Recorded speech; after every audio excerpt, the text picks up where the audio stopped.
Moto One Podcast Network.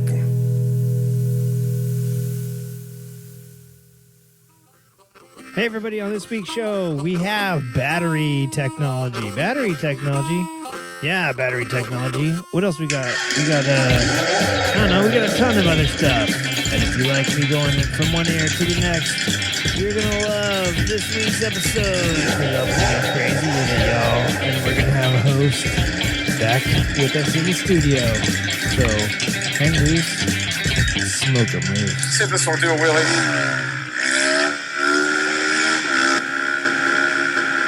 The views and opinions of the participants of the Creative Riding Motorcycle Podcast are those of the participants and do not reflect the policy, position, or opinions of the Creative Riding Moto One Podcast Network or any of their affiliates. Moto One made us say that, by the way. Enjoy the show. Okay. Well, hey, everybody, welcome back to Creative Riding. I always like to say everybody's favorite motorcycle podcast, but recent polls are in, and I don't just think that anymore. It's been confirmed. America's favorite motorcycle podcast based out of an area just east of Pasadena, California, and just west of Azusa. So it is a very specific, it's best of like a very specific region, but I'll take it. And with me, we decided to just start recording because we've been talking for like half an hour about all this great stuff. So with me, who we got on the horn tonight? Hello. Hey, it the is freak. Dawson's freak is on. That's right. I have missed you, kid. I cannot tell you how much Tobor has been berating me. I have him locked. Yeah, I know. And he's frustrated. He is. He always says he's got that robot sexual frustration, but yeah, maybe that's why he's in such a cranky mood. He's locked in the control room right now doing the sound effects and stuff like that. So we may hear his a little bit from him in a minute, but he won't be in here tormenting me, especially now that you're here. But yeah, I have been I've been missing you. You've been up to some stuff lately. Both of us we're just talking a few minutes ago about how it's so beautiful. Been so beautiful. Like it isn't just right now, it's been beautiful for a couple weeks. Yeah. Have you been out riding at all? No. I mean, not enough. Yeah, just to throw your leg over a bike in the front yard even. I did. Well, yeah, I did. My battery's been dead, and even charging it, it's not holding. So I need to get a new battery. That's how much I have not been riding. You better get them now while they're cheap. Yeah, because components. I don't think we make batteries in the U.S., so at least that I could think of. So you better get them now. Maybe I can like 180%. Maybe I can go steal one. I would take my husband's battery out of his, but his is in the same boat right now. Then yeah, don't do that. We're actually going to have some tips for you later on battery stuff, so we'll get into that. Yeah. But yeah, it's really nice to have you back. This, I have to say, I don't know if you forgot the format of the show, but we have a few things coming up. We have a word of the week we got to get to, and I'll tell you that in 1 second. We also have some highs and lows, and I don't know. Oh my god. We can't, you won't know. I'd use a random word generator that Tobor has programmed in, and you won't believe what the word of the week is. Uh-oh, what? It's low. I can't use that. I got to redo it because... I thought you were going to say battery or something. Yeah, it's battery. Okay, here we go. The word of the week, he gave me a new one. He's flashing it up on the screen right now. His word of the week is discreet. Ooh, shit. Oh. Yeah, it's going to be hard to talk about all the other stuff we're going to talk about then as well. I might as well just leave now. Yeah, bye. So the word of the week is discreet.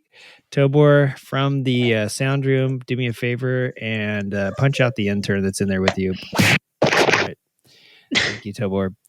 That looked painful, by the way. So the word of the week is official now. Don't say it, but yeah, we can't talk about all the fun I know stuff we're going to do. And I was trying to think of a synonym for that. So speaking of beautiful weather and not having hopped on our bikes, let's talk about highs and lows. I know you got to have a high.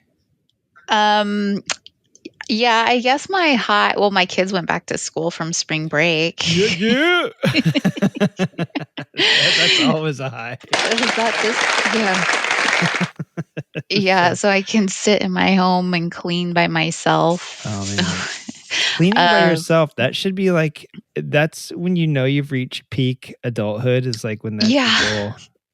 You just want to be home alone. I want to clean by myself because Lord knows I'm going to clean and there's going to be somebody walk right through whenever I just cleaned up just now. Yeah.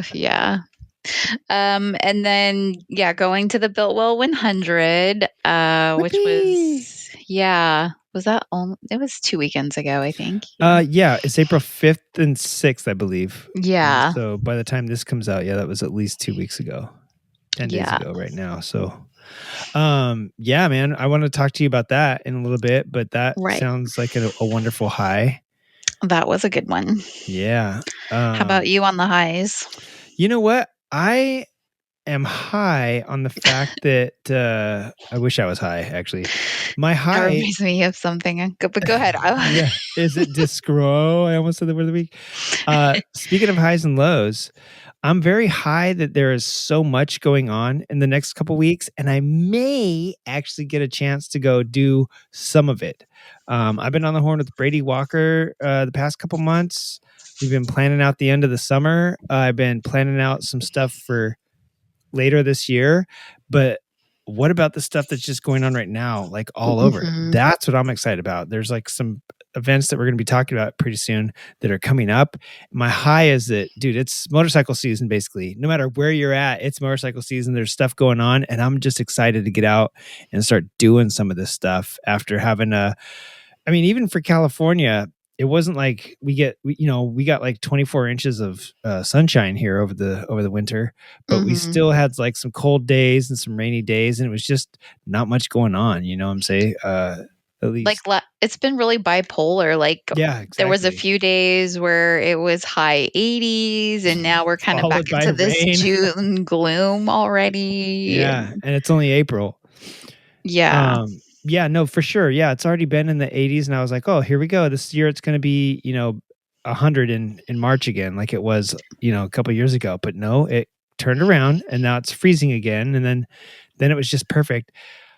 I do have to say that if you're a dirt rider, this time of year, like the weather that we're having right now, is perfect because it hasn't been too hot. You can still be out in the desert right now, and it's like 80s. I was just in the desert like last week, and it got up to the 80s, and you're like, oh, that's hot as fuck. It was like 87 or 88. But the fact that you're out in the desert and there's a little breeze, it felt perfect out there. When it's 80 in the desert, it's not like when it's like 180 in the desert. You know what I'm saying? Like it's actually quite nice. So 80s in the desert is still totally doable. And it wasn't to the point where like, if you were in motorbike gear, you'd be like roasting because you'd be moving. But yeah, pretty soon it's going to be hot. So just right now, this weather has been so perfect, and the rain has kept the dust down in some parts. So for sure, like that's my high, is that, dude, this is it. This is a time of year right now that I love. It's like perfect riding weather, and I'm just stoked that there's stuff going on, and I actually have plans to do some of it. So yeah. What's your lows? My lows are, okay, so I'm not gonna get super deep, but like my dad passed a little over a month ago. So I'm so sorry. The thing that just keeps coming. Yeah. But hopefully we're kind of over the hump with that. There was actually another a female writer that passed about, I guess, maybe 2 months ago too. She was pretty well known. Becky. She was a Cal Fire captain. I saw her on the news quite a bit. Yeah, last month. Yeah. Yeah, she rode with us, and that story's just crazy. Yeah, her absolutely nuts, wife murdered her. Yeah. And they did catch her finally. So that's just nuts. Yeah, I know. That'd be like a good one for like a true crime episode or something that we Right? do one of these times, because that whole story was just nuts. Yeah. Yeah, she had already, like, killed her Yeah. her first husband. That was so a couple memorials and, all that. So, Yeah, you've had a rough stint, man. yeah, I do need to ride. Yeah, the throttle therapy. I forget, we were talking about something that you were gonna do back. You were gonna go to Bisbee, but the batteries were dead. So Mhm. there was something though at the beginning of this year that you went to, wasn't there? And like that's the last time you've been out riding like for fun, to actually do For something fun. fun. Yeah. I have done, yeah, just some short things. It's probably mainly just been the like going out to Josie's hideout. Like, yeah, really short, like maybe just some dive bars around. Yeah. I haven't like done We any. need to get you out on a long ass trip. Yeah, So yeah, I might not come home. yeah, I know. You're like, listen, when I'm out, bad stuff doesn't happen. Guess what? They don't know where to catch me. Yeah, Yeah, that's crazy. So your lows have been low and it's been a continuous one, but yeah, hopefully we could turn that around. yeah. Hopefully that turns around. What about you? Yeah, no, my lows really has just been the fact that you know what? I'll just say it here. I was in a bad mood a couple weeks ago. My lows had nothing to do with motorcycles. It's just about interpersonal relationships. Hmm. And there was somebody who I was like not clicking with very well, and I was like, I was having one of those times where I'm super chill. I think I'm one of the most chill people anybody's ever met, and I'm a good jokester.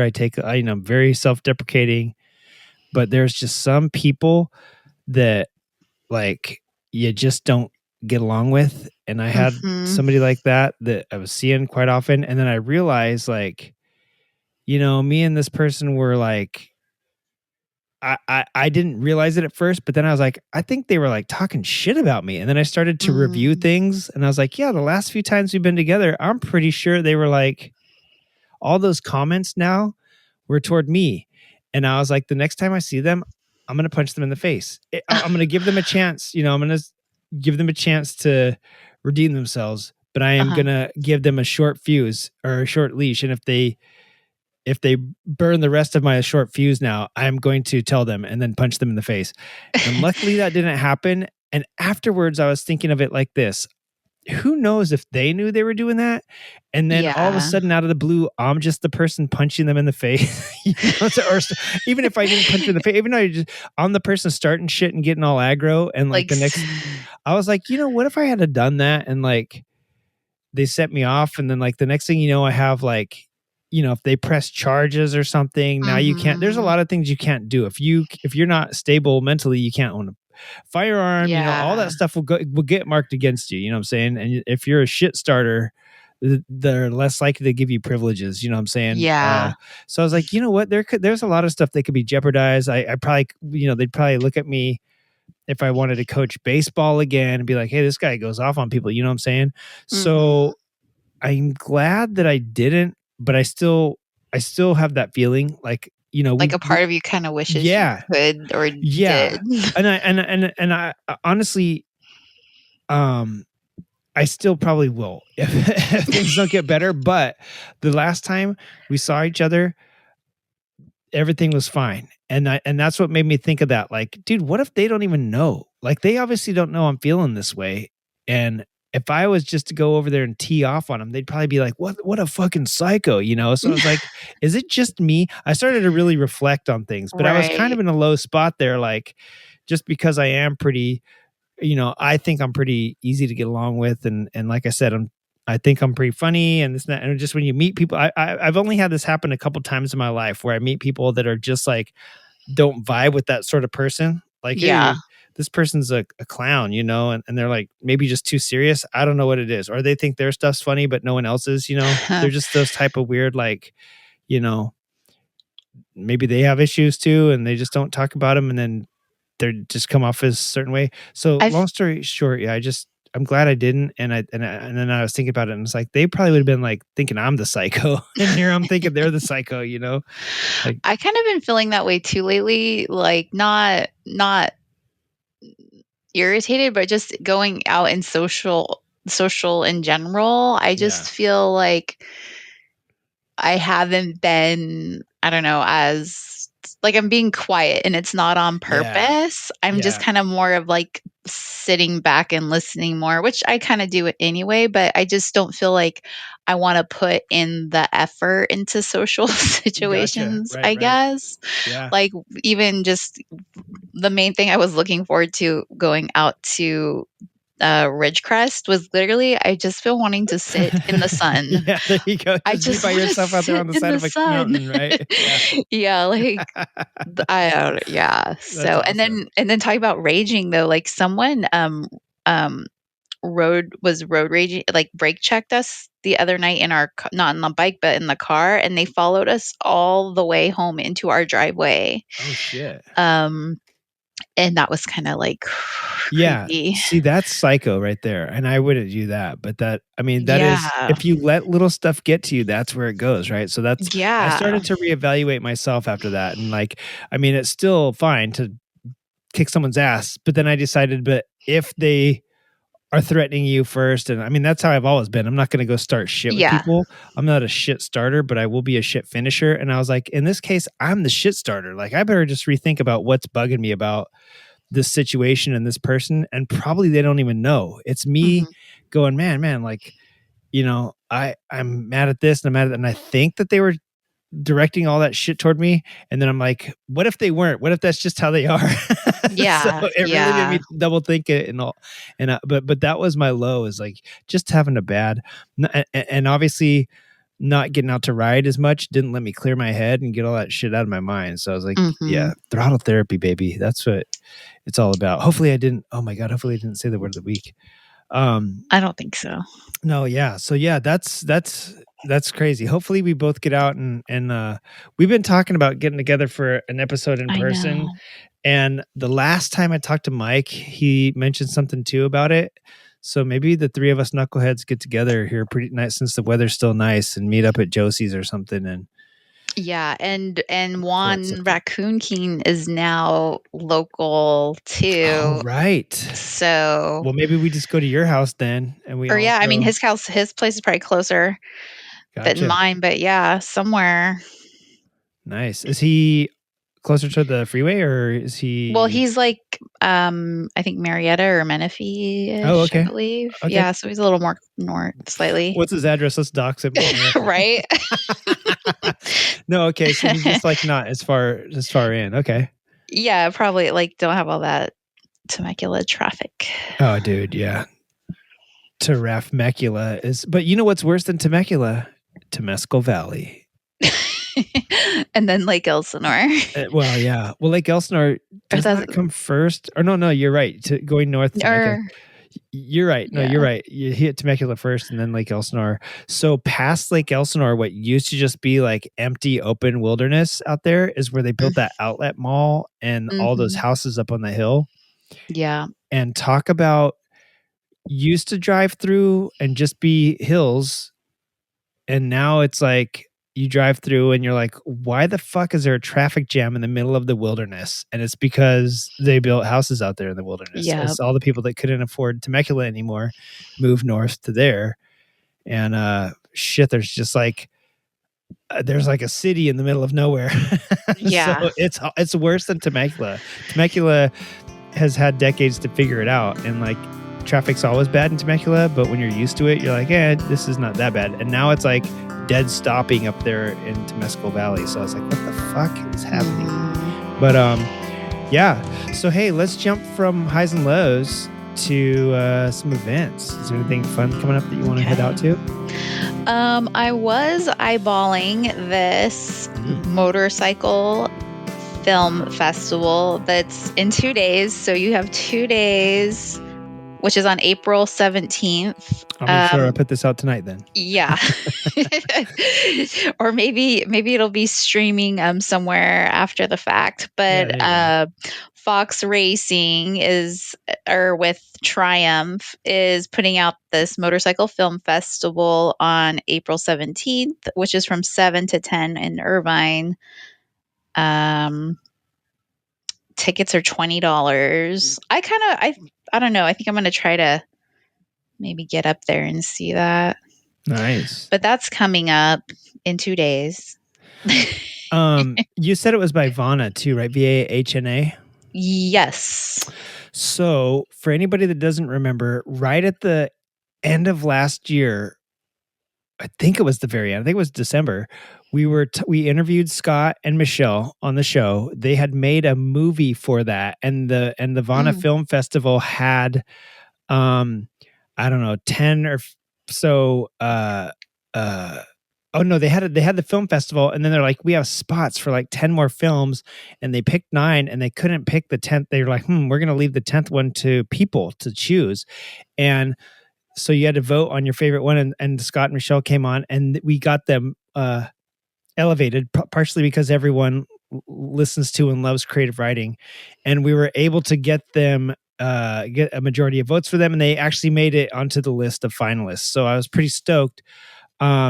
And then at AIM in February, it was interesting because Vana had partnered with AIM, and I think they did some more film festival stuff there. So I think they're it's crazy because I think they make apparel and like action, like lifestyle products, but then they also have been doing this film festival to get people to get into the, to engage, just have something for people to look at. So it's pretty cool, actually. And I'm stoked that they're having it down there at Triumph.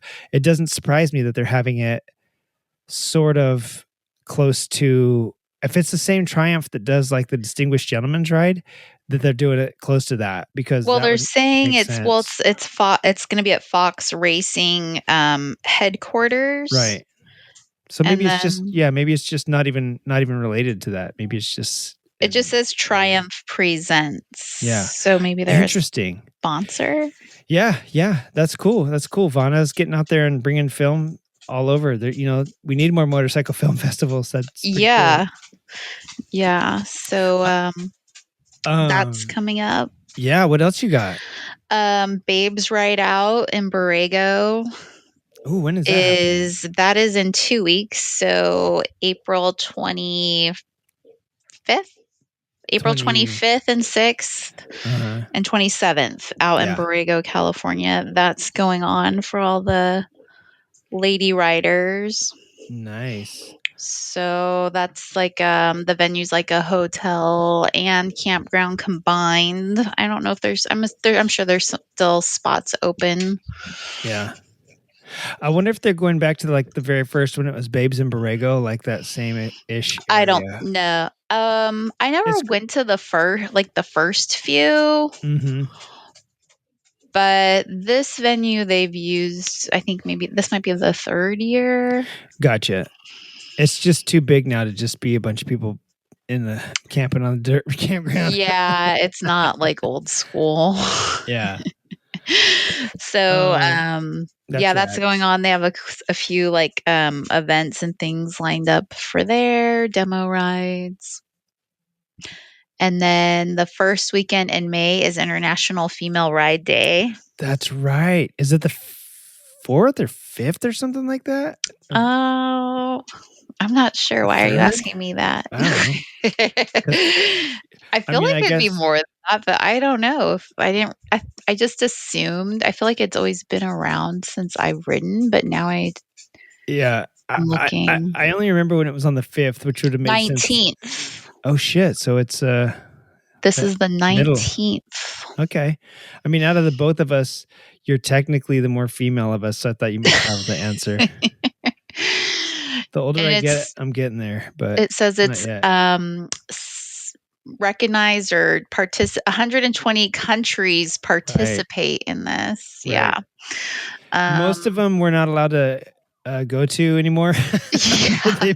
So you're gonna have to do it here, whatever country you're in, and you're probably not allowed to come to the States to do it. So you're just gonna have to do it wherever you're at. But that's pretty cool. 120. That's seems like female ridership is.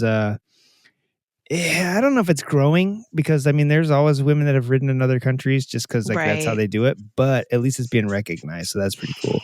Yeah, I wonder how that like all came about. I don't know. Maybe because disproportionately globally, women often ride but are often overlooked, or they wanted, like in Iran, is it, or Saudi Arabia, women were like, the very first woman was just allowed to drive, like, in 2018 or 16 or something. Like it was very recent. And so, but I think sometimes if you're on a moped or a scooter or a motorcycle, you're exempted from that. So I don't know, maybe they're just trying to recognize more women riding. But I don't know. I did want to say too, this weekend, if you're not a babe, but you still want to go to Anza Borrego and you don't have a motorcycle, run out real quick and buy hit Facebook Marketplace up and grab a moped off of there, because for April 19th through the 21st, the North Park San Diego Mopeds or North Park Mopeds, I forget what the club is, they're having a ride, a moped adventure run, and it's going to start in North Park, and they're going to ride out to Borrego and back, and it takes 3 days. So they got a lot of fun, planned up. And if you go to their Instagram, I think it's North Park Mopeds has it. And also if you go to like San Diego Mopeds, I think they're both Instagram accounts. It has some of the deets on there already, where to meet up and where they're going to stop and all this and that. So it looks pretty cool, dude. Out to the desert and back, like on little side streets. That'll be pretty fun. So 3 days. I believe it. I mean, how long does it take you to ride there on your motorcycle? 3 hours, 2 hours? To Borrego? Yeah. About an hour and a half. Okay. Yeah. Okay, never mind. There's 3 days on a moped. So, but that's what makes it enjoyable, is that you get to see life in slow-mo. You know what I'm saying? You get to see life at like 40 miles an hour rather than 90 miles an hour. Yeah. And by 40 miles an hour, that's for the fast mopeds that can go uphill. For some of the other ones, it's not even that fast. Yeah, I'm also I can't think of, April. Geez, April. I'm going to forget this. I'm going to look up my Instagram right now. But before I do that, let me see. April's the Borrego Desert Run. May 2nd through 4th is the One Show up in Portland. So don't forget that. That's happening. It's going to be at the Zidell Yards, it's been there for about, I think this is like the third year in a row that they've been there at the Zidell. But so that one's happening. I cannot forget this. I'd be remiss if I forgot that the Willow Springs Grand Prix is happening April 18th through 20th.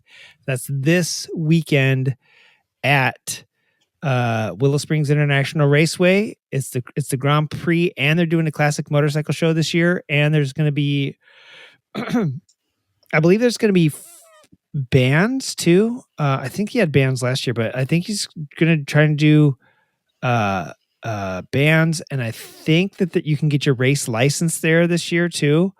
And then they're going to have a bike show that features vintage racers, cafe racers, air-cooled classics, and stuff like that. And they're going to have like a little like a little show. It's going to have different classes. So that's part of it. It's literally going to be, what's he say here? It's got the best road racer, the best off-road, the best flat tracker, best drag bike.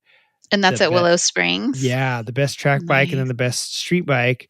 And then they're going to have like a best cafe racer and an American performance bike. So probably like a bagger, performance racer or bagger. So they're doing like, it's a full-on bike show this time. A lot of times they'll do a swap meet as well.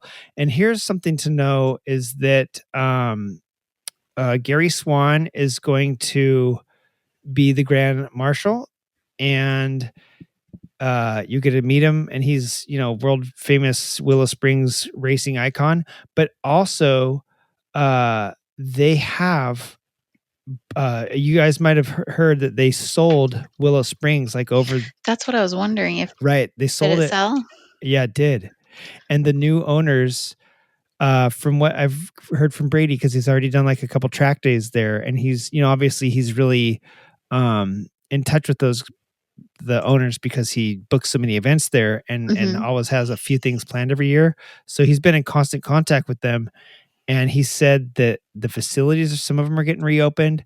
They're repaving. They're Oh, updating. nice. It is not, those bleachers that we sit on and we're always like, I don't want to Yeah, the climb. paint, like little Dude, chips are flying yeah. everywhere. It's windy enough out there, and when the heavy winds pick up, half the paint flies off the bleachers. There's and you're probably like, lead in it too. exactly. Exactly. There is because of half the bikes out there run leaded gas anyway, so all the fumes. But yeah, it's also just like you think it's snowing because when a heavy wind picks up, Yeah. it just blows all that paint off. And I'm afraid to stand at the very top. I mean, I always stand at the very top, but I'm like, this is the last time I'm going to stand up here because I'm going to fall 12 feet through the fucking back of these. It's going to deteriorate. So I think that they might be replacing those, at least with some that won't give you tetanus. So, I mean, that track's been out there since 1953. You know what I'm saying? So it's a legend and it's a historical icon. So it's kind of cool that somebody bought it and they have the mind to update it and upgrade it and treat it well. So he said they're not about selling it, developing it, blah blah blah. He said they're about like good racing again, and maybe getting it to the point where people come back to race there because they've done some upgrades. So I was like, holy crap, that'd be rad. Having said that, then I do not know how much gate fees and all that stuff are going to be. Brady's event, oh god, I forget how much it is for racers. Usually Brady tries to keep it pretty cheap, or at least what he can afford to get you guys in there for. So I cannot remember what the hell I think it's I forget exactly what it was to get in right now. Yeah, but the gate fees is basically what he has no control over. So you have to pay to get in, and if you're going to stay the night and camp and all that stuff. So I have no idea what those are, but yeah. So anyways, that's happening and it's going to be super cool. And that's happening this weekend. Sounds like you're there right now. I am. Coming to us live I'm from just so Willow Springs. excited. Yeah. I beamed over.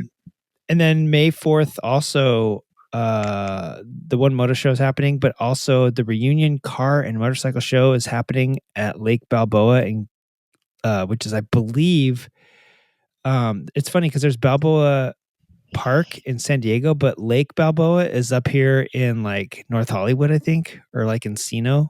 Okay. So maybe you'll see Brendan Fraser melt out of an ice block if you go up there. But there's like a car and motorcycle show happening up there as well. And then May 12th through 21st, that's a whole fucking week. There's Myrtle Beach Bike Week happening at the Grand Strand in South Carolina. So that's all happening. Lots of cool stuff. And El Diablo Run too, the first weekend of May. Right. That'll be a little sketchy. I did see Biltwell made an announcement. There is, I guess, some kind of new card, not a card, but some kind of paperwork you have to do to get in and out along with your passport this year. Yeah. Thank you, America, for making it a little harder to travel to. a little contentious. You know what? You were in Mexico right when all this shit was kicking off, and I was afraid you were gonna have to pay a tariff to get back in here. I know. But you had a fine time, right? It was pretty fun down there. It was fine, yeah. I mean, I didn't think you were coming. I was kind of scared you were going to stay because you were like having such a great time. I would have been fine staying. Yeah, hell yeah. That's how I feel when I'm in Mexico. I'm like, dude, this is, you know what? I could take these Mai Tais on the beach all day. Yeah, totally. I would go back in a heartbeat. Yeah. So I imagine everything's going to be official now. So I don't know. Maybe these dudes were smuggling shit back too that we need to be aware of. Like maybe it's not just Mexico. Maybe there's some special card that they have to track you coming back so that you don't get sent to and don't do anything bad while you're down there, because we're deporting citizens to other countries now if they're terrorists. So if you are a citizen and you do something bad, they may not let you back over. This might not be new, but I don't even watch TV that much. So like today I put the news on in the background while I was working, and there was a commercial with I'm sure it's some well-known political woman that I don't even know, but like it's probably Christy Noem. They're saying, like, we're deporting if you're not legal, and like this whole thing, and then like the Spanish translation down below. I'm like, I just felt like I Yo, It was what the so heck? weird. It's like it's like one of those announcements that used to be like in a movie or a video game as a kid, only now they're happening in real life. Yeah, like a warning thing. Like I from don't RoboCop, know. like all citizens who have, Yeah, blue like the ice. little the alarm, like the tornado alarms going on in the background or something. Turn yourself in now and you won't be the consequences will be lessened. But if RoboCop has to come get you, he's gonna blow you in half. Yeah, it's like that sort of shit. Yeah, it's funny. But yeah, those started recently. I saw one when I was in Arkansas and I was like, oh, of course they're playing this here. But then now they're playing them in California too. You're like, okay, I guess they're serious. Yeah, it's very interesting. And what they don't tell you is that if you're a citizen and you do some crazy shit or they deem you a terrorist, they're building a prison for you in Venezuela. So you better not, you don't fuck around in Mexico, or not only are you not coming back, but they're going to send you further south. But yeah, so just be cool in El Diablo. And yeah, I am sure that there's, going to be all sorts of shit for the next like few months traveling anywhere. I was like, so thinking about it, next month will be my year anniversary from hitting, Colombia, and I was like, oh god, I want to go back so bad. And then I was like, oh yeah, like I think we put tariffs and travel restrictions on them. I wonder how cool they're going to be with a bunch of gringos going down there again. Like it just everywhere might be a little contentious right now. But I still keep seeing, I follow Bear with like the motorcycle Sherpa, and those that all just keeps popping up on my Instagram, and it's so hard to like. I would love to do the Nepal trips. Oh hell yeah! I think we're still cool in India, so that might be good. Yeah. But what else touches Nepal? I mean, I don't think we're good. Like, doesn't part of Russia touch part of that area? India, China touches part of that. So yeah, we're not cool with a bunch of that. But I think we might still be cool with India. So yeah, it just depends where you want to go.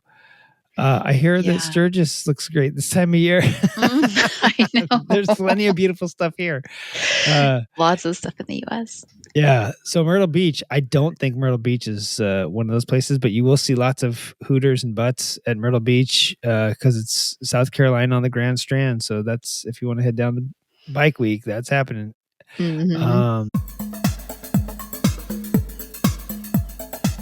everybody, this is Nathan Flats from Flats Tires, reminding you to come on down and get everything you need for your bike. We've got tires, they're round, they're made of rubber, and we supply everything you need, including valve stems. The only thing you need to supply is the air. That's right, come down to Flats Tires. We're on the corner of State Street and First, down in Epperton.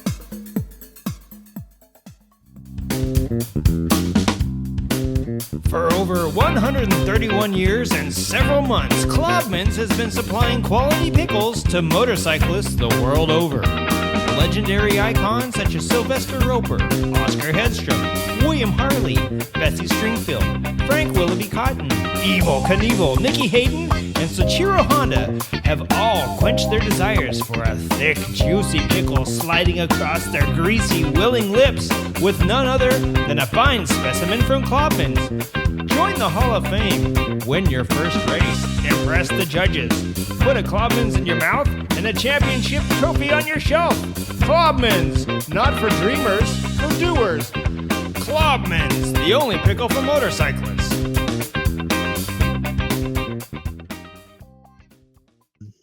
Well, hey, let's jump out of events. Let's jump into what's been looking creative this week. And you tell me, what if you went out to the Biltwell? And then I thought of another bike too as we were talking. But really quick though, remember, I'm sure it was 3 months ago, the last time we talked about the creative bike I saw in that guy's garage when I go to pick up my kids. Oh yeah. So ever since then, his garage door has been closed. I haven't seen, so maybe he listens to the podcast and is what the hell, some ladies looking at my bike every afternoon. I'm sorry, Kim. That usually happens to me. Every time someone sees that I've looked at them one time, they usually, they get a restraint. They don't just close the door. They get they get a restraining order too.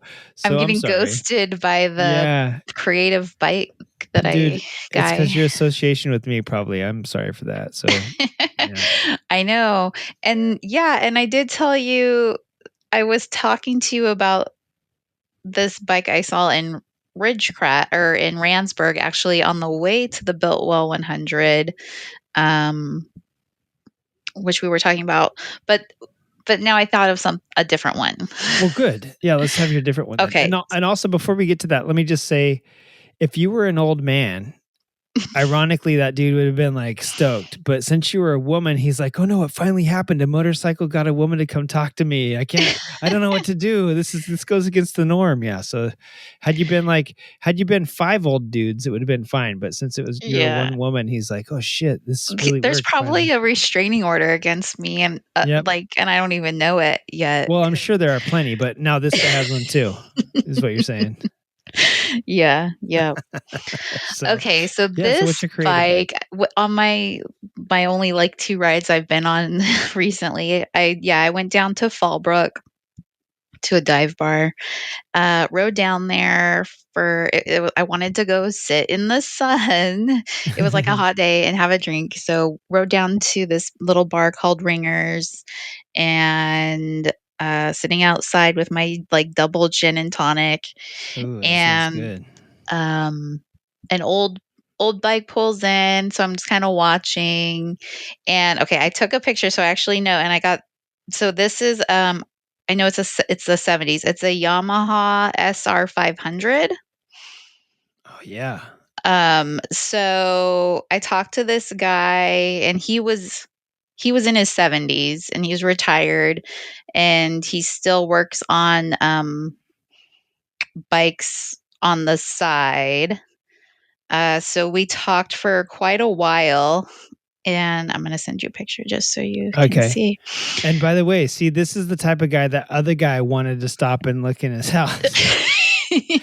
Yeah. So we started talking, and he brought up his name was Randy.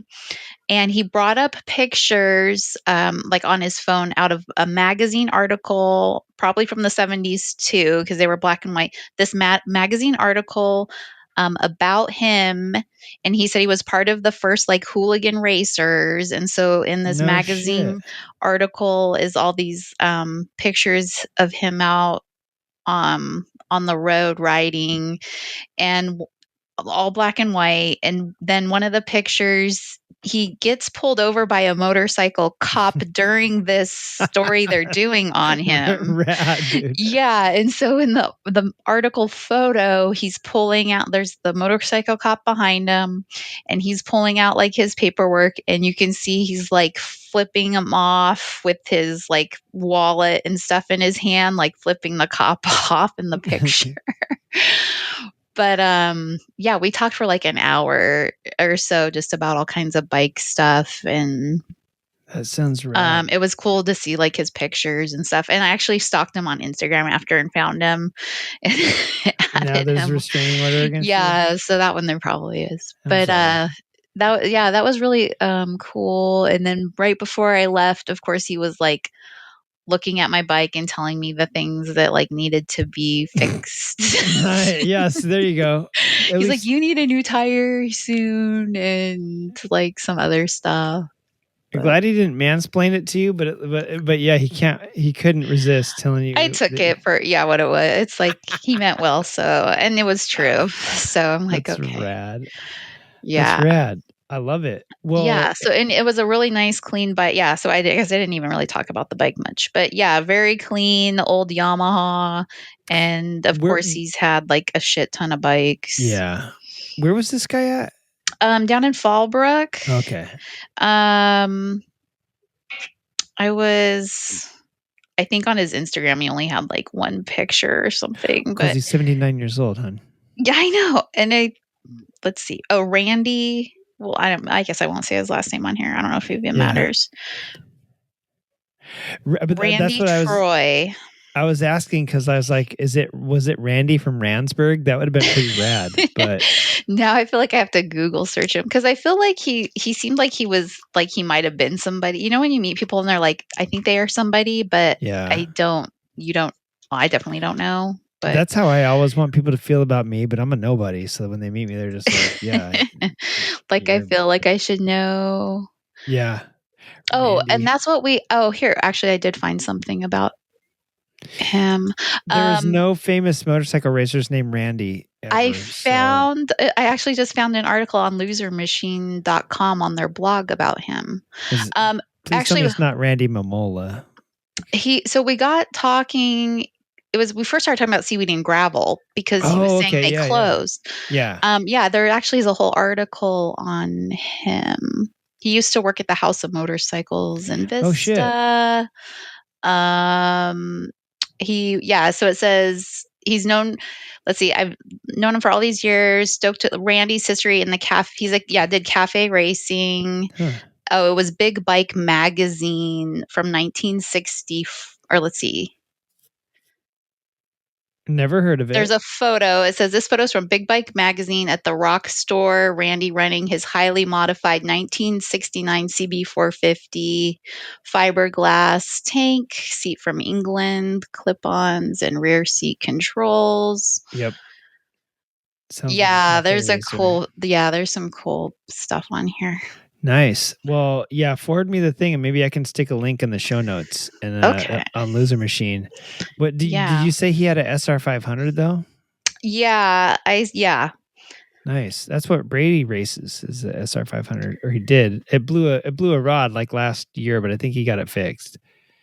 But yeah, it looks nice. I should have asked him if I could ride it just to see what he'd say. Hell yeah. He's like, he's probably like, I got a restraining order against you.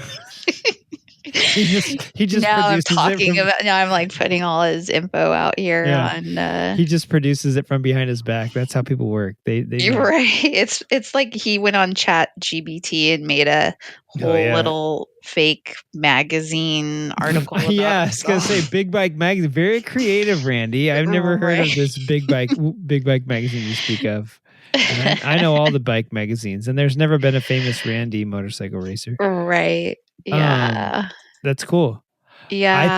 I think my creative bike is going to go with your vibe then, and I'm going to do a. I was like, "Who's texting me?" It's you. Yeah, I said you. I'm such an idiot. Yeah, I'm gonna have to check this out. I think I'm gonna steal your vibe, and I'm gonna go with a Yamaha, excuse me, SR500 that I think is creative too. It's a 1983, and it comes from Cafe Racer Dreams. Now, if you're not familiar with Cafe Racer Dreams, which also sounds like a weird Chat GPT made up company, I've been following Cafe Racer Dreams forever. They're a company out of Spain, and what they used to have I remember when they had like maybe 30 bikes on their website, maybe. This is CRD 40. They number each one of their builds. This is CRD 40. And I think when I was looking on their homepage now, they're up to like CRD. Oh God. I don't know. Let me see what they're at. I'm on their page right now. They're on 135 CRD 2022. I see a 20. Yeah, I see a 20. There's no way. 20? There's no way. But I do see 134, 135, 133, 132. I don't know what that 2022 is. Maybe that's the year they did it. But however, you know what I'm saying? So they're up to freaking well over 100 builds now. And I've been watching them since they had like, just barely out of single digits. That's cool. The reason being is because they used to modify almost exclusively SR250s. And now it looks like they're doing almost nothing but BMWs. So it's crazy. Yeah. But this SR500 was their 40th, a CRD 40, and basically they took it. If you're not familiar with the SR500s, the SR500s and the SR400s were very similar. They weren't as bulletproof as the SR250 and the XS650, just because some interior design stuff on the is it the crank bearings? I think. Yeah, I think the crank bearings or the crank. Something on the crank seal was not as well designed as the ironically the SR250, but they are kickstart, which makes them pretty cool. And they're highly modifiable. And Brady will tell you, because he races one still, I believe, that they're nearly bulletproof. They're almost bulletproof. And he made a little scrambler out of this thing. It looks really sweet. Of course, since it's Spain, they don't need all the stuff we need here. So it does have a brake light and turn signals and the knobby tires. It's got some really sick looking, the motor's all exposed, which I really like. And the frame, the work that they did on the frame, it almost looks like the stock subframe. And then they just added on to the, where the rear frame hoop goes. So I think they kept those passenger foot peg mounts look stock to me. And I just think they just did a rear hoop. What number was it? Number 40. Okay. And yeah, so basically they call it enduro style, but yeah, it's pretty sick. There's not a bunch of details about it. Usually if they're on there and they have them for sale, and they sometimes used to have like little build, you could follow the builds. Oh, I see it. Yeah, but this one's not. It's just Oh, it's not just on they Is don't it have gold? build stuff. Yep, it's the gold one. Yep. The gold. Okay, yeah, I see it. So I dig the fact that the fuel tank matches like the coilover. It's got like Olin's piggybacks, and that matches. And then they did black wheels, with like stainless steel spokes, or I can't tell if those are stainless steel or not. But it really looks nice because most of the bike is dark, and then the parts that are gold match together, and then the parts that are dark match together, and it's just a really sick looking build. And it's a SR 500, so it matches your vibe too. And if you're interested in purchasing it, you can fill out a form. Yeah, absolutely. Yeah, that's what I love about their stuff, is that they everything's for sale. You know what I'm saying? Yeah. And they build some pretty good bikes. Do you look at their stuff that they built way back in the day, and they strip everything down and make it like they hide the battery, they hide any of the electronics. Like their stuff is really bare bones. And I do like that. The only thing I don't like is like a lot of times they put pod filters and stuff. And if you know, pod filters make things run like garbage actually. So I don't like that, but yeah, it looks clean. Like their bikes actually look really clean, and they put like a high scrambler pipe on this thing. So yeah, it's pretty cool. Yeah, that looks cool. There's another one too, like a 250. Yeah, they like I'm telling you, they CRD used to 41. do. Yeah, they used to almost do nothing but SR 250s, and that's how I initially found these guys. Is because they had so many SR 250s that they did. Like I forget, like SR 250s and like CB 350s maybe, and I think that's just what they had. In Spain, the SR 250, like CRD number 6. I can tell you that's an SR 250. CRD 4, that one also looks like a SR 250. CRD 3, I can't tell what that is. That looks like it has more than one exhaust pipe. That's a Honda. But yeah, dude, they had so many SR 250s. It was crazy. And I'm like, dang, are these guys specializing in SR 250s? It's just CRD 16. That looks like a SR 250 to me. It's just the fact that those things are so it's like buying a I don't know, it's like finding a I can't think of what's just plentiful over here, like a 90s Sportster. You know what I'm saying? Like it's like finding that here. Like they're just so plentiful. Yeah, CRD 19 looks like an SR 250 to me. Yeah, there's so many of them on here. I'm not gonna start naming them all. But yeah, they got some pretty cool bikes, and their builds are pretty similar looking without repeating. They do a lot of cool. There are a lot of cool, like just like standard looking motorcycles, but they all have the same aesthetic. They're all kind of stripped down without body panels. They mostly just have tanks and fenders, and they're really bare bones. So that's their style. But yeah, just thought I'd jump on your SR 500 bandwagon. Whenever I see the bikes I try to take that I want to talk about, I have to like take a picture. Yeah. So because I usually do not know the brand. Yeah. Unless it's a Harley. That one that, I know, right? That one that you sent me a picture of on the truck, I think is a Can-Am with the Sax motor in it. Yeah. Sox, if I'm pronouncing it probably correctly. A bunch of German people slapping their phones right now. We should talk. I'm going to do some research on that and I'll send it to you. And we should talk about that next time because that is sick. I'm pretty sure, I'm almost 100% sure that Can-Am made those when they they were one of the first North American motocross producers, because in the 70s is when motocross came to the US. I think 73. That's why they had that 50th anniversary thing at the Coliseum a couple years ago for the Super Motocross. Um, and I believe that like Husky came in and a bunch of the Japanese companies came in, and like the Americans were still doing like technically like scrambles, like BSAs and Triumphs and some Harleys, like the Harley Sprint and all that stuff from the 70s. They were trying to do like single cylinder little motocross bikes out of, Harley owned Aramaki at the time, or like got them, I think still had like licensing. So they were just basically rebranding Aramakis as Harleys to get into the motocross game. But I think Can-Am was the very first North American company, and I swear those were automatic motorcycles. I think Rokon or Rock-On, however the hell you want to pronounce it, I believe they might have also got into either flat track or motocross. I guess flat track. So it must have just been Can-Am. And I think that's what you sent a picture of to me. Is I think that was a Can-Am. So yeah, up in on the way to the Biltwell 100, when we stop there in Randsburg, we usually just go to the one bar. I didn't know there were two bars. So yeah, we usually go to the Joint, and we had more time, so we walked up through town more, and that's when I saw like all these other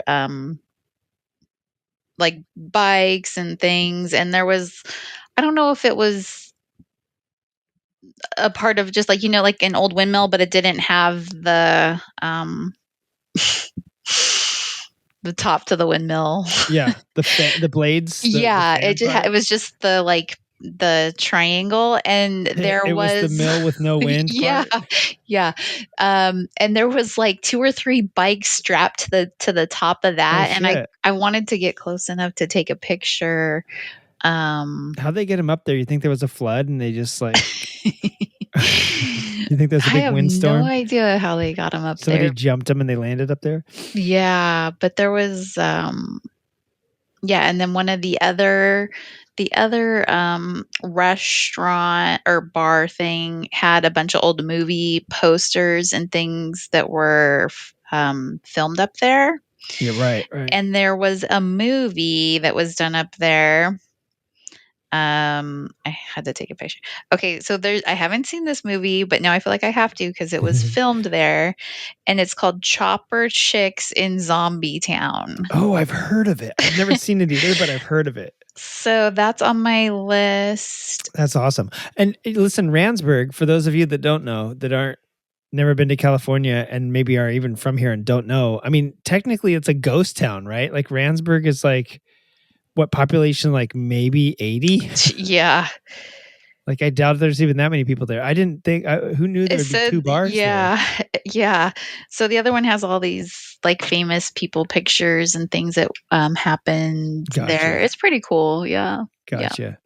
That's rad.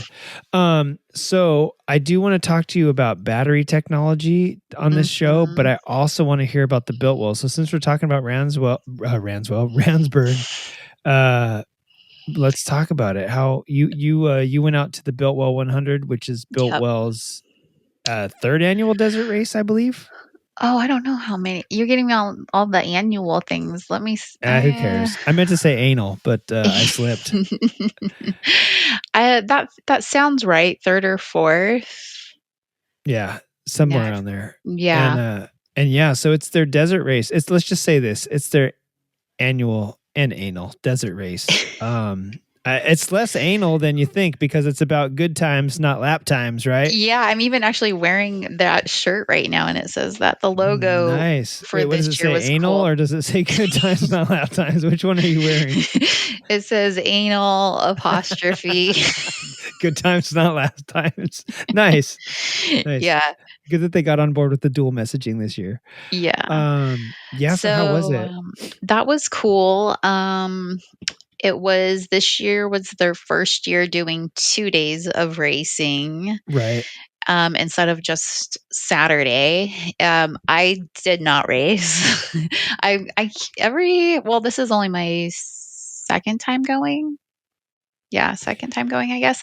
But I feel like I need to at some point just do one, and I would pick a class where it's like a single lap, like mini bike class or something. Yeah. That's really gonna suck, fun. but yeah. Yeah, it takes as long as it does for the other classes to do 2 laps, but it's only 1 lap. Yeah. So we got out there Friday, and my husband rode in one of the classes. So he No shit. pre-rode. Oh, wow. Yeah, he didn't do all. His class was 3 laps for novice, but he just did 1 because it was pretty much like a lot of people were saying it was a rough course this year, and like lots of wrecks. No one, I don't think there was anything super serious, but yeah, like a lot of people ate shit on the course.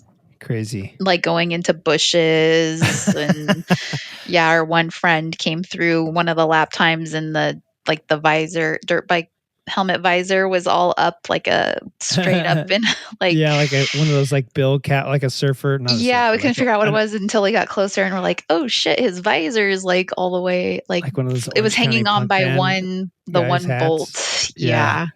Nuts, dude. So I don't know if that means the competition was ramped up, or people's just I don't know.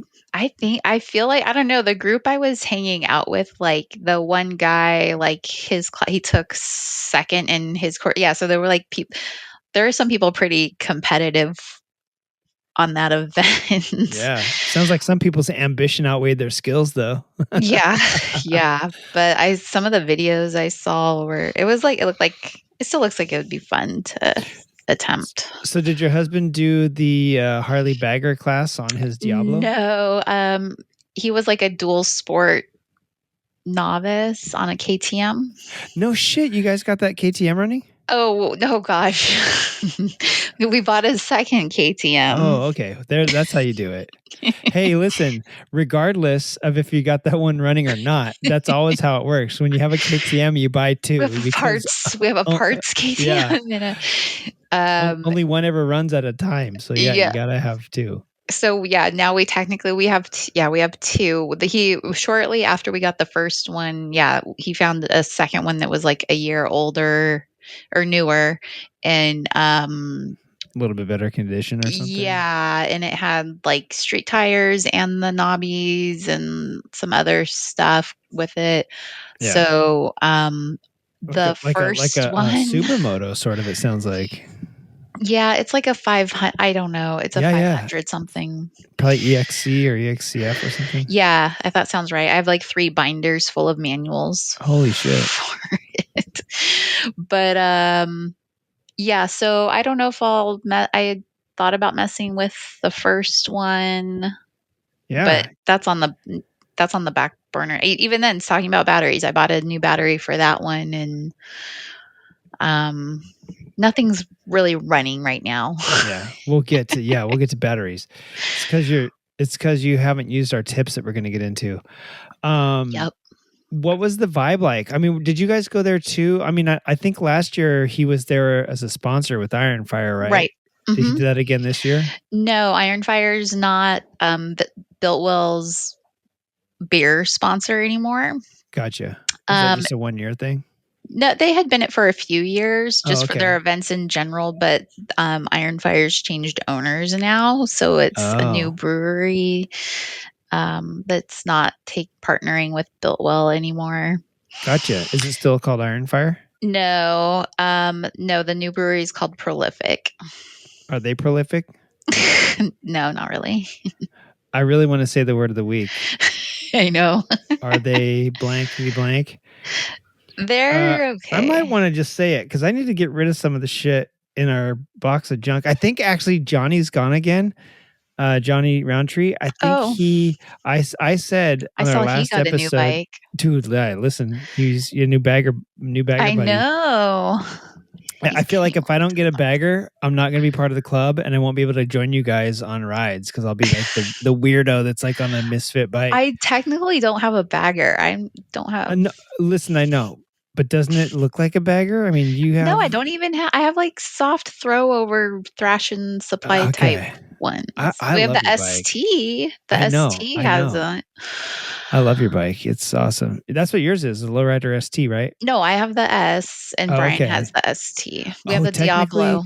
right. Technically, as the first year when they called it the Diablo before they labeled it the ST, that's like a collector bike. Don't let him mess that It's thing like up. it's a limited edition. Yeah, it's like a 1 year, and then the next year they Mhm. called him the something ST. What is it? It's not the Lowrider ST. It's the right. It's the something else ST. Yeah, they're Lowrider S and ST. Okay, so it is ST. FLX, FRLX.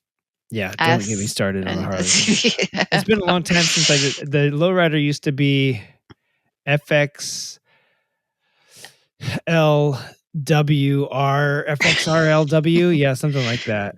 Yeah. And the wide, I'm thinking of the wide glide too. But anyways, yeah. So I'm down. There's like a lot of cool ST shit right now. You know what I put a down payment on is that new $110,000 bagger I don't even know I haven't even looked at the new whatever's out right now. for 2025. You better check out the Let's see. Because I need to figure out what I'm going to demo ride if I go to Babe's Ride Out. Oh yeah. Yeah, I feel like I need to get a Harley or else nobody. And you know what? To be honest, that's one motorcycle I've never even ever that I can remember ridden a Harley ever. What? I never put my asshole on a Harley. What? That is surprising. I got the CVO Road Glide RR on down payment right now. CVORR. Check it out. I'm looking. Oh, is it the purple? Did you get purple? I think they only make it in one color.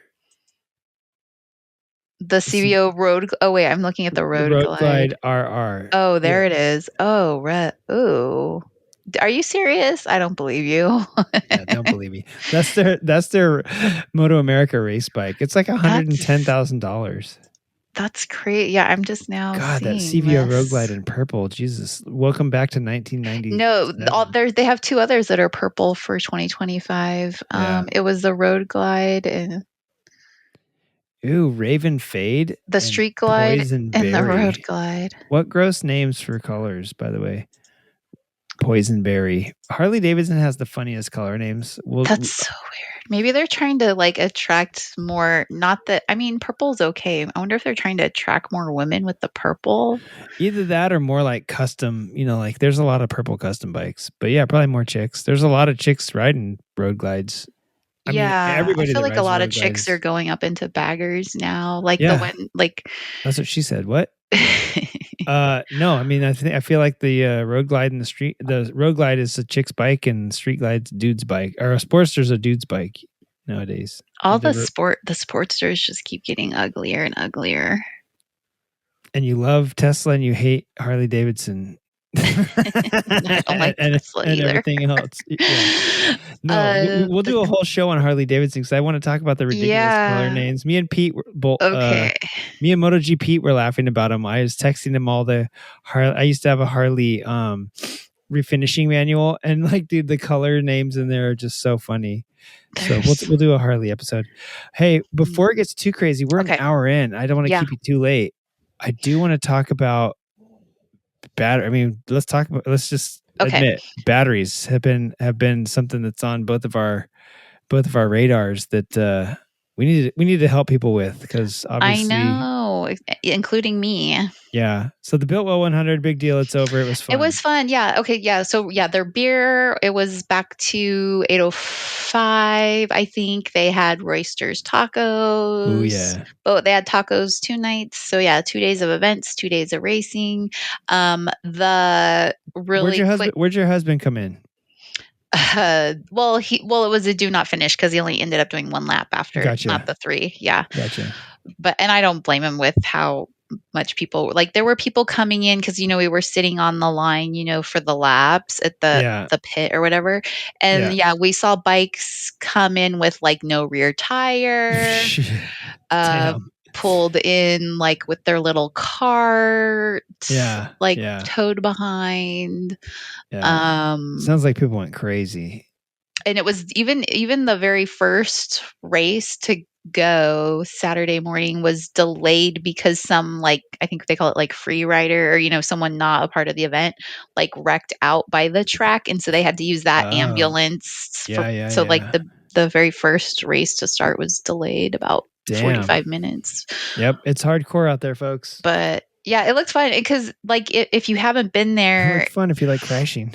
The very first, like, I have video of it, but like right at the takeoff, maybe 100 yards in, it all the track narrows down, and you go under the railroad track, like this through a little tunnel, right? Yeah, it's a little, I saw like the someone width eat of a shit car. on there. I saw someone eat shit on there, and I was like, Jesus Christ, yeah. Yeah, the second day that he wasn't racing, we went over to that side to watch people take off, and they had like a water pit right before it, like not a pit, but like a little spot, like wet thing, like an obstacle. Kind of, yeah. But was it discreetly placed on the course? Well, you could pre-run. Obstacle.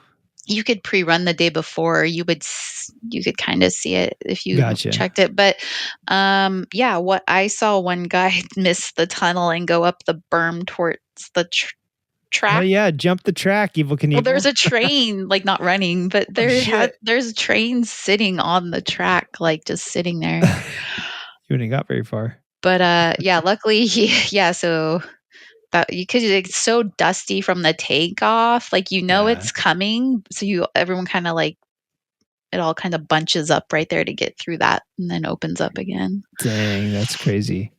Yeah, but that was cool. Yeah, sounds like a lot of fun. I recommend it, even if you're not riding, just to go out and hang out. There did you stay? Because you didn't camp out there. I didn't camp.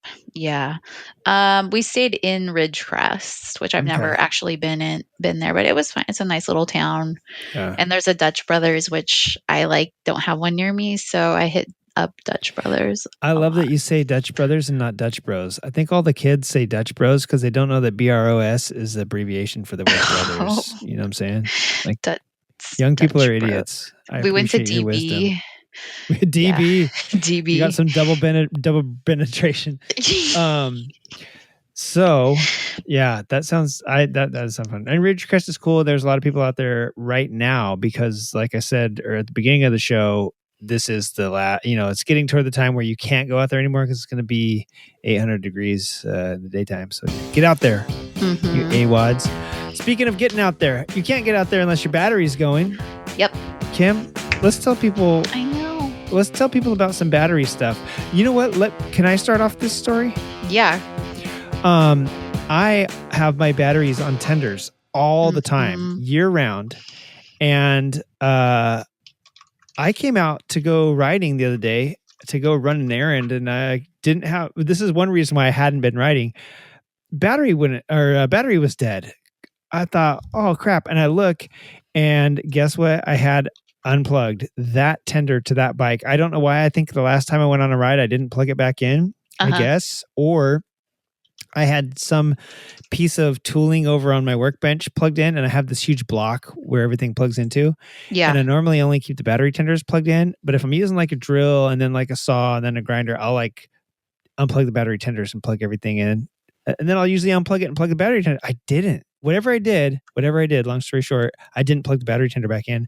So the bike had sat for who knows how long without having been ridden. And I mean, it doesn't take very long for your battery to go flat, as they say in the UK, lose its charge. So that's my story. I had to, think of, I'll tell you what I did in a minute when we get into our other stuff. But yeah, what about you? What are your dead battery stories? I don't even really have a good one. Okay. So I don't, in general, I don't use tenders or trickle chargers or whatever the hell they are, but because I used to ride enough, I thought. Didn't need them. Yeah, you didn't need them. But yeah, it's gotten to that point where the last few times I've gone, it hasn't started. Yeah. So yeah. So I do have a charger. I'll hook it up and then they'll kick over, but then when I go to use it again, it's dead again. So I need to, I guess, and when I do get a new battery, invest in a tender. Yeah, they're Or I not very have one. expensive. Or yeah, Yeah. I guess we do have one. I just don't use it. Yeah, and they're not very expensive. So one of the first things I wanted to say is that regardless of your battery type, just plug it into a tender, or even better, go to Harbor Freight and get a very cheap battery charger and just Mhm. leave it on there. Uh, Bless excuse me. you. I'll have to maybe edit that out. Leave it on just leave it on there. Not even a trickle charger. Just leave it in there. And you know what? Nothing bad will happen to it. It'll be fine. And you never have to worry if you unplugged it or not, because you always hear the humming of those things. The Harbor Freight ones hum like crazy. They're That- terrible, but you that's good always to know know. that it'll be charged. Yeah. Yeah. And if you do come out and your battery is melted into a pile of goo, then you know when. You say, oh, whoops, I left it on there for 18 hours straight. I'll only leave it on there for 16 hours straight. You Yeah. learn and you adapt. Yeah. I'll give you another hint. If you give me a hint now. Give me a little tip or trick. Well, you know what? I actually kind of had a question that I've heard that this is or is not true, like from different people. And they were saying that if your kickstand's down on pavement, that drains your battery. Yes. And also on wood and also in water. It drains your battery. And I'll tell you why. It's because your battery is hooked to your bike. Mhm. And your bike is metal, and there's no part of your bike that doesn't get bolted to the frame. So if your kickstand is down, period, you're gonna drain your battery. And so that's why magicians hardly ever have dead batteries, is they kind of levitate their bikes. And those weird people that put their bikes up on race stands, Yeah. they also the people that their batteries go dead, the other people that lean their bike up against something without a hand grip on, because then it's just another piece of metal touching something. And we all know that the earth is called the ground, and that literally a lot of things ground into, if you have like your house actually has several different grounds that goes from your house into, and there'll be a metal pole going into the Okay. ground that has some wiring to it, right? Now I feel like I need you to be truthful with me because Kim, I'm not lying to you. okay, because Go out to your house and look by your electrical but listen box. to You will this. see, even your plumbing, you'll see things Well, yeah, I know grounded things to need it. to be grounded, but But when your motorcycle kickstand is touching the ground, what do you think it's doing? yeah, but okay, well, what if my kickstand's touching the ground and my handlebar is touching my barbecue? Well, your barbecue is not electric. What if I make a full circle with everything? Like, will it go back into the battery? If you put a wire from the positive part of your battery under the kickstand, you might get some of that electricity back. Or if you put your kickstand down on the live wire, or like a train, like an electrified train track or something like that, you might get some battery back in. But then it's like having a garden hose that's shooting water out, and you're trying to shoot water back in by squirting it back in the water tank as water's coming out. It doesn't quite work that way. So you do need to put it in somewhere else. So you need to have like that wire touching the kickstand going back to your battery, probably, to fill it back up. Yeah, you could have an eternal loop of electricity just flowing there. Yeah. And then the one way you find out is you go and touch the wire, and if you feel a buzz, then yeah, you got a loop going. One thing I wanted to say about batteries is when you get a new battery, you always want to wash it off. Batteries have acid in them. We all know that. Battery acid, if you get it on your clothing. So I don't know why people are so against wearing rubber gloves. I wear latex gloves all the time. I don't know if rubber and latex are two different things. I wear latex gloves all the time. And I don't want to get battery acid. I've got battery acid on a work uniform before. And then I washed it, and guess where there was holes eaten? It looked like a family of moths had set up camp on my shirt, just ate right through where the battery acid had been. Battery acid is very easy to neutralize, however. A little bit of baking soda and water will neutralize it. You just got to, get something that neutralizes pH. So probably some deodorants will actually neutralize it. Secret, they're always joking about the pH, but it probably neutralizes battery acid. And then also you just want to wash your battery out, to squirt water all over your battery and get all the initial acid off, down into the drain, out into the ocean where it'll kill a porpoise. But who cares, because you're riding a motorcycle, not a porpoise, right? So I always do that. And then to make sure my battery's working, I usually lay a piece of metal rod after I wash it. I was like, hey, did I just short it out? I lay a piece of metal rod or a screwdriver across the two terminals to see if there's sparks or fire catches. And so can you, I heard like you can like lick your finger and then touch, and then like the other side with your tongue, right, to test it too, to make sure you can do that. Got a charge. If you are conductive enough. Some people aren't as conductive as others, believe it or not. And if people that have like a metal rod in their leg, you might not feel it because it might ground out to that rod, and you like don't feel the connection. You're like, my tongue isn't, and it's because you're grounding it out. You're actually completing the circuit. So if you have metal implants, then you might be too grounded actually to have that work. What else? You got anything? Another one? I saw I think I saw something about solar you could charge your battery off of. Yeah. I leave my batteries out in the sun quite a bit and they never seem to go. They just maybe just take the seat off, and maybe like how I want to sit in the sun, maybe I need to take my battery out and sit in the sun. Yeah. And there's something to that. The sun just in and of itself is such a unharnessed energy. So, I mean, it gives off so much energy that it's hard to believe how much we're wasting. And I think probably just leaving your batteries out there in the sun could recharge it a little bit. Yeah. That's possible. That might work. If you have a dead battery, now Kim and I had this, we didn't ride enough. The thing is, if you're not going to ride, you need to attend it. But I got a chance to use my little micro start, which I always take with me on rides because it packs away. It's like the size of, I don't know, a couple dildos. So it's not very big. And it packs away in your moto stuff. And you can take it, like I took it with me to the store because I was like, dude, I just had to jump my bike. What if I get to the store and instead that, because I didn't ride very far. So I took it with me. And probably what's better is to just have a diesel. Like, does your husband drive a diesel truck? We used to have one, but not anymore. Okay. Something like that has two batteries. Like the more batteries you can hook up to your battery to get power, the less cranking amps it's going to take away from them. Yeah. In the old days, you just have to like start your car, rev it up to get some electrons flowing back and forth across to it, clamp the wires on, and then they could start their car, but they couldn't just start it off of your car with the motor not running because then there's not enough cold cranking amps and juice going across, right? So the more batteries you have, if you have some friends that has their motorcycles and they can just hook as many motorcycles to your battery. Put some in a backpack. It's guaranteed to start. Yeah. But just carry around some batteries in the backpack with some cables. Yeah. You never know when somebody else is going to have a dead battery when you get somewhere and they're going to need that. I do have a little, of course, when you go, like Russ Brown, when they're doing raffles and stuff, they usually their raffle gift is the jump kit. Yeah. Kind of thing. And I do have that I've been carrying around just in case.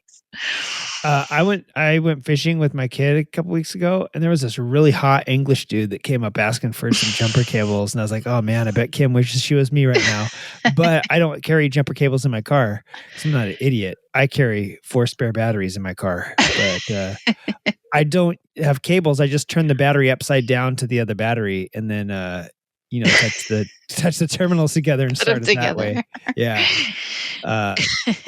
Make sure I make sure that I don't even make sure that the battery caps are loose because I usually buy sealed batteries. But if you have old ones where you could be pouring the acid out, I don't think it'll hurt. Actually, it'll still jump it. So, but yeah. Something else you might want to do is periodically, there's an old wives' tale that if you leave your battery on concrete, it'll drain. So a lot of people put their batteries on wood. That's so silly. You could bury your battery in the ground. We just talked about this. Metal is what grounds it out. So don't set your battery on metal. And if your motorcycle battery leads are made of metal, that's one of the worst things that you could. That's why they drain out half the time. If you can insulate those somehow with like a little piece of rubber. I feel like I should wrap my whole battery in like duct tape now. Yeah, or leather, dude. That's what we should. That's what we need to do. We need to craft these leather battery covers. So yeah, the better you can get the metal on your wires from touching the little posts of your battery, the better off you are. It's not going to drain. It will literally make no connection between the two, and you won't. I'm gonna go do all of these things when we are done to see if I can. I bet my bike will start right up. Extend your battery life. And if you want to go even further, just take your battery out of your bike every time you stop. You know, that's another way to do it. I mean, you're guaranteed not to lose, you know, if it's not connected to your bike, you're not going to be losing electrons, right? So do you think since like both of our bikes' batteries are pretty shot, maybe I can like set them on top of each other with the connectors touching, and all of them will drain, all the power will go into the other one, and I'll get one good battery out of both shitty batteries. Yeah. Either that, or you could make a little bracket on your bike to put like three or four extra crappy batteries that you have. Yeah. And tie them all in together, make a little custom wire harness that goes into one connector and connect that to your battery. Because I mean, you got like 3 or 4 batteries with 8 volts. Yeah, maybe I could just put a car battery. You put them all together, and you're going to get 12 volts, out of it. So that's I mean, true. if you have 3, quarter dead batteries, you put them together to make one good one. What's the difference? You just need to put them in like a saddlebag or something. Just what's in your saddlebag? Oh, the 5 batteries it takes us to get 12 volts to start my bike. Yeah. Yeah. Oh, speaking of batteries and bikes, at Biltwell, there was, of course, I can't remember the brand, like a decent brand. If you said it, I'd probably know. Like Zero? I don't think it was Zero this year. Maybe. I felt like it started electric dirt bikes. Was it Volcon? I feel like it started with an N. An N? I would have to look at all the Biltwell pictures to see like their tent or something. They had a really big setup of bikes. Were they like kind of like Talaria / Suron type, like little? No, these like looked almost like street bike. I mean, looked like dirt bikes, and they even had a big one. Was it Stark Varg by chance? Stark? No. Oh, here. You know what? It was Zero. Okay. I found a picture. Can I go back to my first answer? Was it Zero? Yeah, it was. Crazy. So they had a big lineup, and it was impressive seeing those bikes. Yeah. Notice Zero has like hard plastic kickstands because they know. Oh, do they? Oh, yeah. Don't let the metal touch the ground. Mm-hmm. Yeah, and it was weird how quiet. Yeah. Oh God, yeah. Just seeing them come in, and it was like, it was so quiet. Yeah, it's what assassins are going to ride in the future, because you just won't hear them coming. You'll just be dead. You're like, you'll hear the tires. Actually, that's the funny thing, because knobby tires on pavement is like one of the loudest fucking things you'll ever hear, and you'll definitely hear the tires before you even hear the bike coming through. Did they have to have a sound maker on them then, so that people didn't get ran over, or? No. Oh, crazy. But it's kind of, they have a big one. They have like fairing. It's the DSRX. DSRX. Oh, there you go. DSRX. Yeah. Yeah. And then they have the FX, which is like it's kind of like dual sport one. Yeah. And then they just got 2 brand new ones, and I forget what they're called, but they're more like, they're not even street legal. They're like literally only off-road legal, little like Suron style dirt bikes. Yeah. I guess they were allowed, or I'm sure other ones too if needed or whatever, but yeah, they had, I guess, a midpoint or kind of checkpoint on the course to swap out batteries or different things. Nice. Yeah. I've been watching a lot of YouTube videos lately on e-bikes, like specifically e-motorcycles, and these guys that race them. I did not know that Suron makes like an actual motorcycle. Like, of course, they make those ones that look like bicycles that everyone's getting impounded now because they ride them down, on the beach. But they actually do make like a real like electric motorcycle. And this guy was racing it in like a hard enduro in Colorado or something like that, or Utah. And yeah, he did the same thing. He hit a battery in this box at the half, because when he pre-ran the course, he's like, okay, I can make it this far on my battery. And he hit a battery out there because he's going to be out there in that race was like an hour and a half or 2 hours long. And so he's like, dude, at full tilt, I won't even make it like an hour. So I'm going to, because it was like 2 laps, just like Biltwell. Yeah. So he hit a battery out there halfway.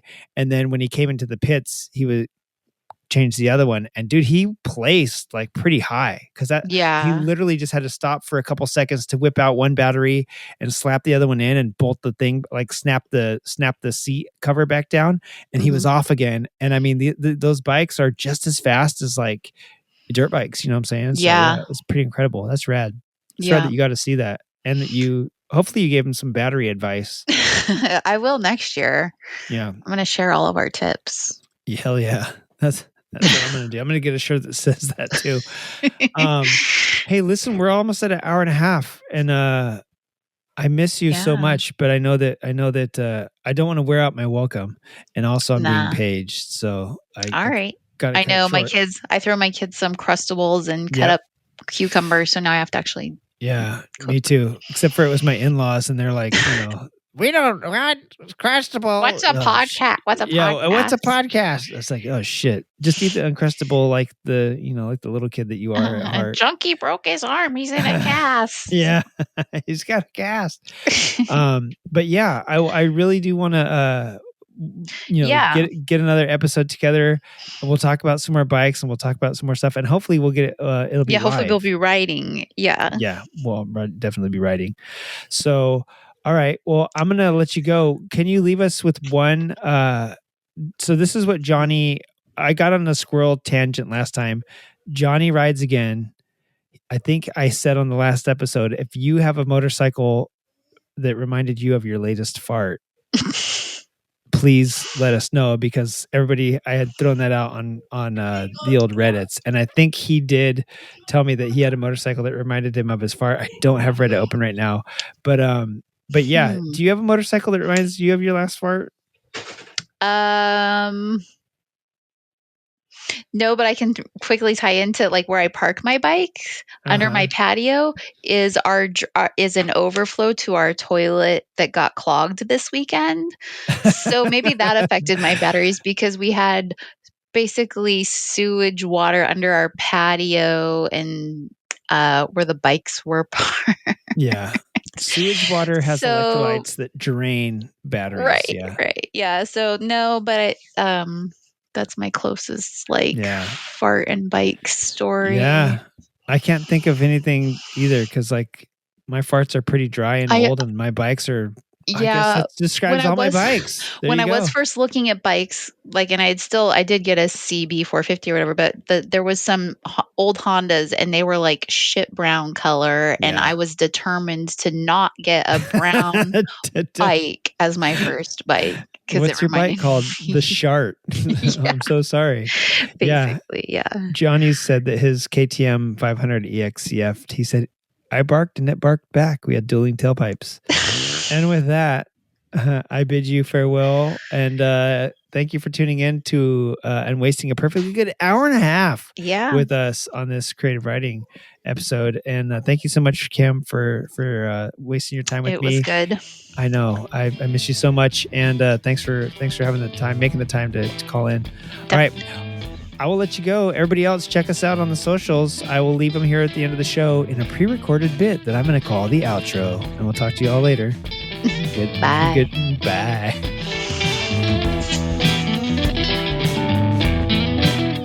All right, everybody. It's your boy Junk. I'm going to come to you first from the right, then from the left. Right?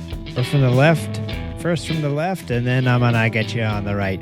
Check us out. You can find us at creativewritingpodcast@gmail.com if you want to send us an email.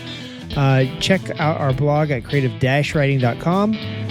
You can check out Mama Dawson at Dawson's Freak on Instagram, and check us out, Creative Writing Podcast, on the Facebooks and the Instagrams. At Reddit, we are creative_writing.